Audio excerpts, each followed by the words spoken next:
You've made it to Chiro Hustle Live. Sit back and learn from the greatest influencers in the profession. This episode is brought to you by Clothes for Chiro, Chiro Sushi, Barbara Eaton's 56-day chiropractic boot camp, California Jam, Move Well University, the Black Diamond Club, Pure Chiro Notes, the Chiro Dex app, Dr. Alok Trivedi, Chiro Spark, Chirogram, Chiropractic Wealth Management, 8 Weeks to Wellness, Integrative Freedom, and Element Mattresses. Let's hustle. Everybody, Jim Chester coming to you from the Grand Junction area. I am in the Grand Valley of Colorado. I live in the middle of a bunch of canyons. It's pretty sweet.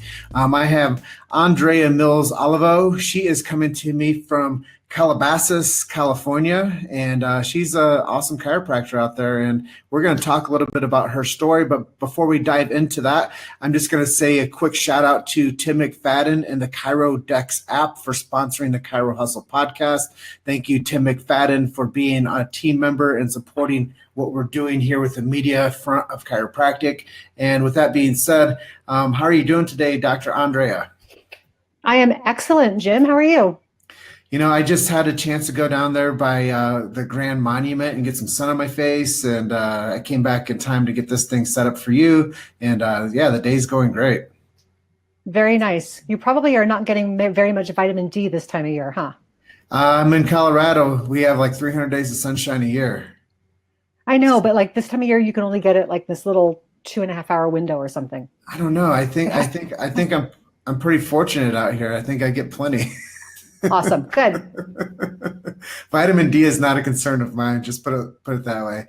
Very good. I'm definitely an outdoorsman. I love to get out into the sunshine, do a lot of hiking, a lot of outdoors activities. But yeah, Colorado is definitely, that's a big secret too. Shh, we have a lot of sunshine out here. It's not just full of awesome mountains and great outdoor activities. Yeah, I've heard it's beautiful. So let's reflect on your past 6 years. I know we were off camera talking about some of the things that have gone on with your life and where you were 6 years ago and where you are today. So let's dive right into the interview process and tell me a little bit about what happened back there, I guess 2012, and we'll transition as that goes on. But 2012, you land on chiropractic Earth. What's going on? A typical diversified technique, flying 7 chiropractor. That's what I'd been taught. I understood that there was a philosophy of chiropractic, but I went to Cleveland Chiropractic and we just didn't get, I was in LA. We did not get a lot of philosophy, but what had drawn me to the profession was the whole idea of above, down, inside out, right? Like it just spoke to me. That's how the body heals. And so it made inherent sense to me. Got out of school in 2002. Diversified was really the only thing that I knew. And that was how I practiced for 10 years. And I was good. I mean, I got good results. But I've been hearing about all these chiropractic miracles. I'm like, why am I not getting miracles in my office? I don't understand. So in 2012, I made a huge life change. I became a single mom, moved out on my own. And somehow on Facebook, I saw this group, the Chiropractic Sandbox. So I blasted my way into there as this like flying 7 chiropractor who thought she was really hot shit and had no idea that like Matthew McCoy was in there and Christopher Kent was in there. And somehow the chiropractic gods of like lost chiropractors were smiling on me, and I did not piss everybody off and I didn't get kicked out. So that was really when my learning started. I got connected with Mark Swerdlick and Andy Roberts. Both are, very interesting people with a lot to teach. And Andy started really like questioning me about chiropractic. And somebody had posted something about LACVS. And I was like, what is that? Like I'd never even seen the term. So I private messaged Mark Swerdlick and I said, what is LACVS? And he said, oh, it's locate, analyze, correct vertebral subluxation. And I was like, correct? I was like, what does that mean? What do you mean correct the subluxation? You like fix it? So he suggested I get into Andy Roberts's chiropractic mentors group. So I did. And in there, it's mostly upper cervical people. Now, mind you, I was a full spine doctor. So it's mostly upper cervical people. And they're all talking about adjustments that hold. And I'm like, adjustments that hold. So I remember this day so clearly. I was standing in the kitchen of my apartment, and I'd been under chiropractic care for 20 years, but I'd never had an adjustment hold. Like, what are you talking about? So I posted in there, and Jim, my hands were shaking. I was typing this on this group. I was like, what are you guys talking about, an adjustment that holds? Like, you talk about it like it's this real thing. And as far as I'm concerned, it's this mythical creature like a unicorn. Like, everyone wants to see one, but it doesn't actually exist. And so then I asked the question, are you saying for 20 years I've not had a good chiropractic adjustment? And it was crickets. Like, nobody said anything. And tears started streaming down my face because I realized the leaders, not wrong, but just not the full story. You know what I mean? Diversified chiropractic gets good results, but I wanted the miracles, and I couldn't figure out why I wasn't getting them. So it really opened my eyes. Yeah, and I can totally understand that. Something a lot of people might not know about me, but early on, one of the first projects I did was for an upper cervical technique called Blair. So I made an instructional DVD for the Blair upper cervical group. And one of the things that they taught me early on was holding is healing. And that's something, basically what you're saying in a roundabout way, is adjustments hold. And if you get checked, and you locate the subluxation, it's not there, you don't adjust. Exactly. My current chiropractor is a Blair doc, so it's something I'm learning quite a bit about. So he probably has, or she probably has, a group of DVDs, Blair instructional DVD, that me and my team created to teach the Blair upper cervical docs. You know how crazy those adjustments are. Like, they have like 36 different adjustments for like 2 segments. Right. Like, they have like piezoform contact, scissor stance this way, and you have to like put a clock rotational torque on the C1, and piezoform drive type talk. And I'm like, boy, you guys are like so advanced with this talk about like just these top 2 bones in the neck, but that's all they adjust is 2 bones. And that's all they adjust.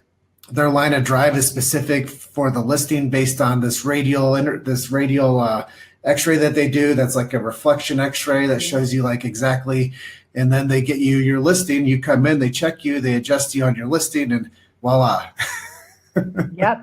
She gets a protractor out every single time and lays it behind me. I always wonder what she's doing with that, but she does.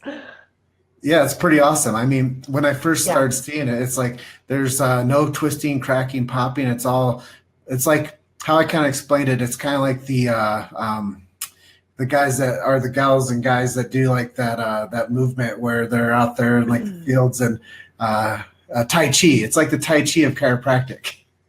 Yes. I'm seeing her after this. I'll let her know it's the Tai Chi of chiropractic. But that's kind of how I looked at it. And I watched all these people like doing it, and I watched how like detail that they take 9 X-rays for 2 bones. Yeah, they really do. They're super detailed. But when you say that, is you start learning more about the upper cervical part of the anatomy, and why it mattered to spend so much time analyzing and correcting the upper cervical stuff, because you said that you come from a Flying 7 diversified background from Cleveland College in Los Angeles, which isn't the Palmer, it isn't the Sherman, it isn't the Life, right? And you still have somehow made a positive impact on yourself, your community, and your environment with, your degree. So let's talk a little bit more about, you said the next kind of benchmark was 2016, when a colleague and friend of yours that you started taking leadership of, Andy Roberts, passed away. And I know a lot of people out there that are listening to this and watching this have, a heartfelt connection with the passing of Andy. So let's just talk about this sensitive moment for you and how it kind of transitioned your career further. So in 2012, Andy had gotten me actually to an upper cervical doctor, and I got to listen to him talk at the Berkshires in 2015, 2016 even. It was before he died. And when I found out that he had had the cardiac arrest, I was in the hospital. I was just like, what is a profession are we going to do? Because he taught so many people, and he had really opened my eyes to the importance of specificity and the impact it had on the nervous system. So I think his cardiac arrest was on a Saturday or a Sunday. And on Monday, I was saying to my husband, if Andy dies, I'm gonna go to the funeral. And it was only about 2 hours later, I realized if I would go to Andy's funeral, why wouldn't I go to him while he's alive? Like, just to be there for him or his family or whoever needed it. So I did. I hopped on a plane and I told Sean Dill I was coming, and I got out there on Thursday. I was going to stay Thursday, Friday, Saturday. And, it was a really amazing time. First of all, to see the students that were coming to support. I did some reading out of the green books, and that really impacted me because I decided at that point, like, I need to get myself back under upper cervical care. So when Andy died, I needed to figure out why I was grieving so much, because Andy was a really good acquaintance, but it's not like we were super close friends. But I was having this grief that was so big and I couldn't figure out why.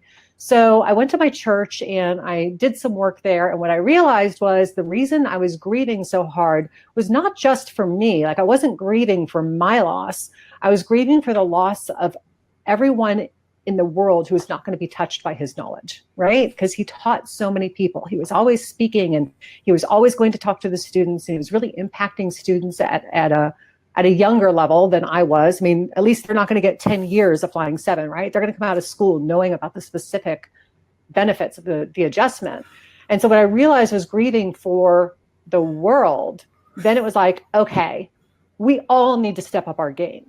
And it's not just me, it's everybody that Andy touched. We all need to step up our game. We need to help the students who come out of school not knowing about the specificity, really get them to understand the neurology of the adjustment and what we can do. And so that really lit a fire under my butt to say, okay, so then I started studying upper cervical. I started going to the Art of the Specific and joined Black Diamond Club and drew closer to Sean Dill. And it's just been a wild ride, man.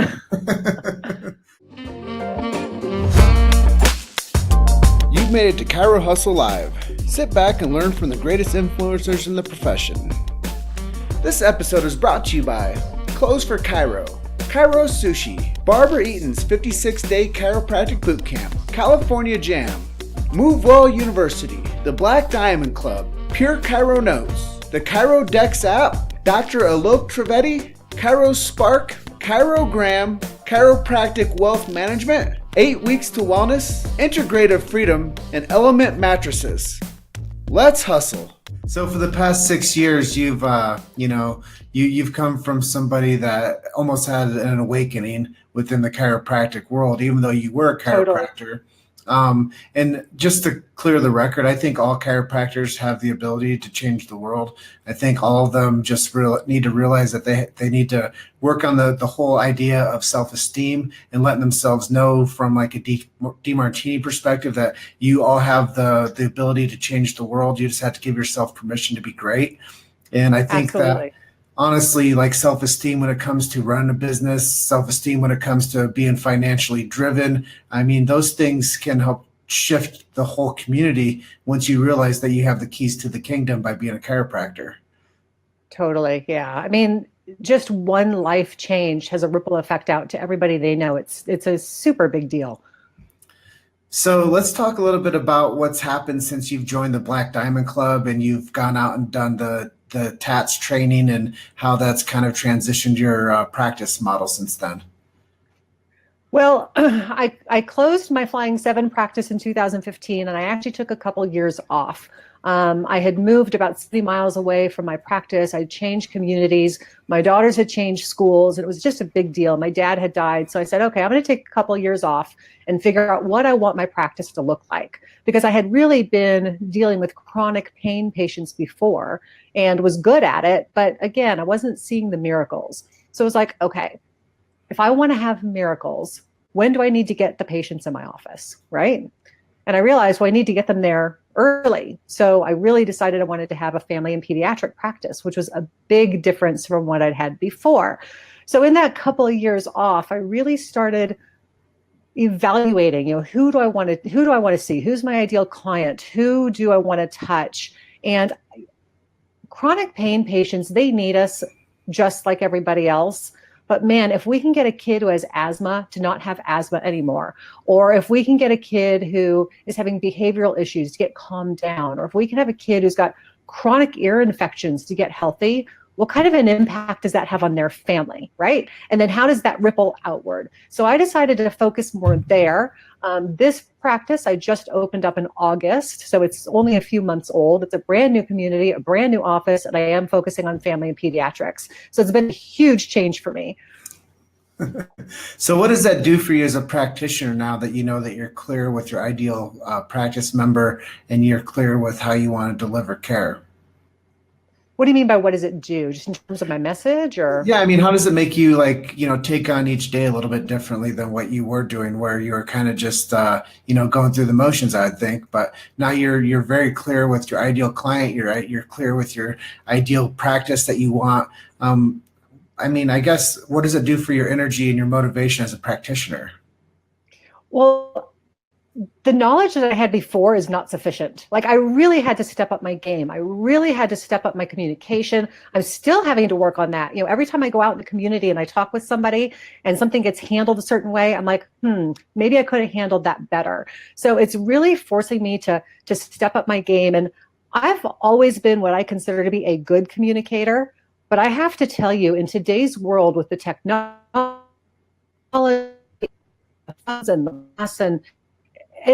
people have the attention span of a gnat, right? Like, look, something shiny. And so to be able to have a real meaningful conversation with them, you have to be able to get in a way I never had to before, because I'd been in my community for a long time. I had quite a bit of reputation built up.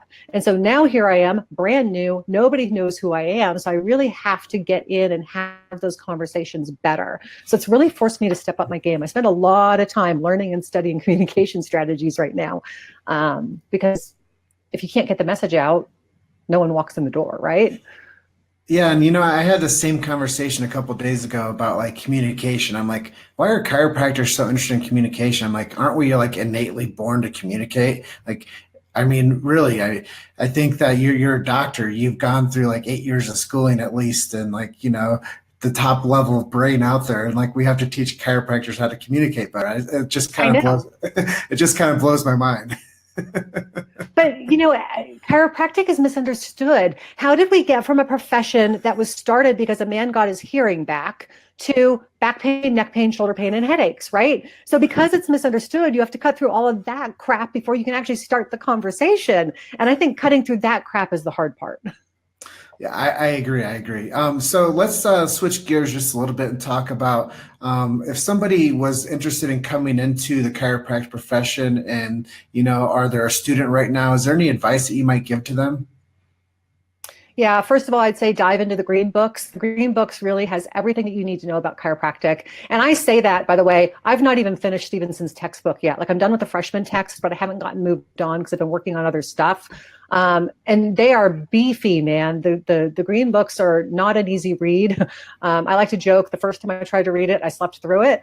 But I would say to students, get into the Green Books, definitely learn the philosophy, and really choose your technique wisely, because the technique that you choose will really determine, to some extent, the results that you get. And if you want to have the miracle cases, you really need to know that neurology cold. So that takes me to the next question. Let's explain the idea of the subluxation complex and how you've learned and let's talk a little bit about how you've learned how to communicate to the lay person or your patient. Okay. So Liam Schubel and Frank Hahn have actually been a huge help here. I'm in both Black Diamond Club and Schubel Vision Elite. And so, I think the first place to just start with people is ask them, how does your body work? What controls everything? And it's funny, the answers you get. Sometimes people are like, oh, it's the blood. Or, the nerves. Okay, good. Yes, it's definitely the nerves. But, where does it start? So everybody ultimately gets to, it's the brain. So it's like, okay, well, how does the brain communicate to the body? Those messages have to pass down through the spinal cord, and then coming out in between each vertebrae are the spinal bone or the spinal nerves. And those nerves go everywhere. I mean, they go to your finger, they go to your stomach, they go to your leg, they go to your bladder, they go everywhere, and they control everything. And so then what happens when those bones misalign and there's pressure on the nerve? Well, okay, we know that if somebody's paralyzed, there's no communication below that point. The brain is still working. A subluxation is different because it's such a mild degree of that, but it does block the communication from the brain. And so then my job as the chiropractor is just to push that bone or to adjust that bone off that nerve and allow that brain to communicate to the body again. And that's how we restore physiology. So that's how I've learned to communicate it. I'm still getting better at it. I had a conversation with Lacey Book yesterday, and she challenged me to improve it a little bit more. So I'm working on that. But that's the message I'm getting out now. Well, I absolutely think that's brilliant. I think that, you've turned my mind going in a circle now, thinking about how great you've explained that. And I think that like Dr. Scott Little says, yes, the one who is the best communicator wins. And I think that that's so true based on our earlier conversation was, giving ourselves permission to be great, but also giving ourselves the permission to be the authority and to own the knowledge and to, be able to, re-educate people on a daily basis with the same knowledge and not get, turned off by it. Because a lot of times with chiropractic, it becomes a repetition game.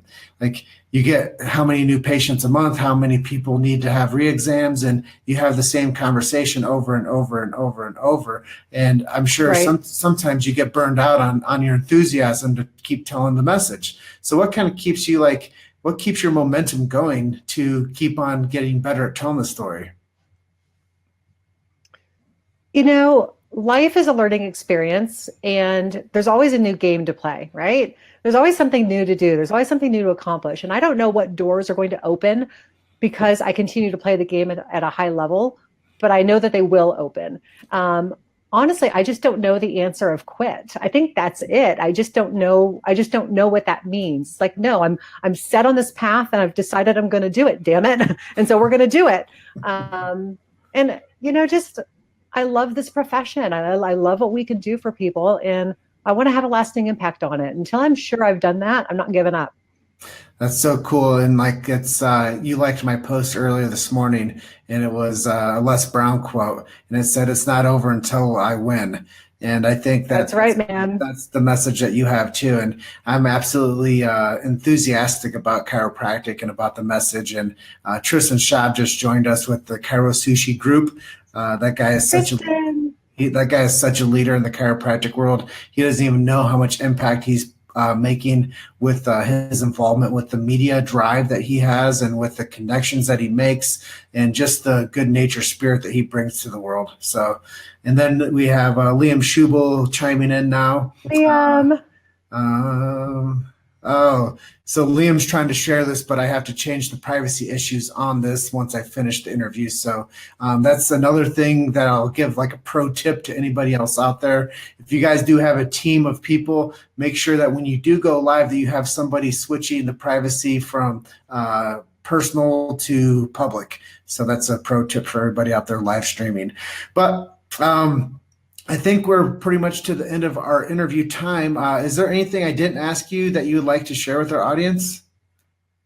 No, really just the big thing to chiropractors and to students out there is to just keep honing your craft. Andy always used to say mediocre or master, and there's always something new to learn. Subluxation is a complex thing, and it requires a lot of study. And I just want to encourage people to continue to do that. For 123 years, people have been saying, oh, just tell the story and the profession will grow. And that's not actually happened. We're still sitting at about 10% utilization. And there are millions of people out there who are suffering that we can help. So we do need to get extremely good at correcting subluxation and handling those problems and getting sick people well so that we can grow. Because we do have an answer to a lot of problems, but the public doesn't know it. We have to change that. I agree. Public perception is one of those things that that's why we keep on producing content every day, because the more that we share, the more that we tell the truth about chiropractic, the more minds we turn on and the more chiropractors we get busy. And I think that that's the most important thing. with all of us working together is the conversations that were happening 3 months ago, those don't exist anymore. The ones we had yesterday don't. We can only have perpetual motion. That's forward momentum. And we can only start, making tomorrow and today the best that we can for the brand equity of chiropractic. And I think that's what you're touching on there. And I just want to close out with thank you to everybody that was on this live feed with us today. Thank you for Chiro Dex for stepping up and sponsoring the Chiro Hustle podcast. If you guys are not on the Chiro Dex app, please get in touch with Tim McFadden. He is at the reins of the Chiro Dex referral app. And what that does is gives you the ability to be a preferred referral source in your community. And everybody that's looking for a chiropractor on the app now knows who to send their people to and knows how to schedule people over to them as well in case you ever look for somebody. So you don't have to post in the groups anymore. You can go to the app and you can schedule people based on that and the approval of the app. So Dr. Andrea, thank you so much for sharing your story, sharing the truth about chiropractic, and joining the Chiro Hustle podcast movement. Thanks, Jim. I appreciate it. All right. We'll catch you next time. Have a good one. You too. Bye. Bye-bye.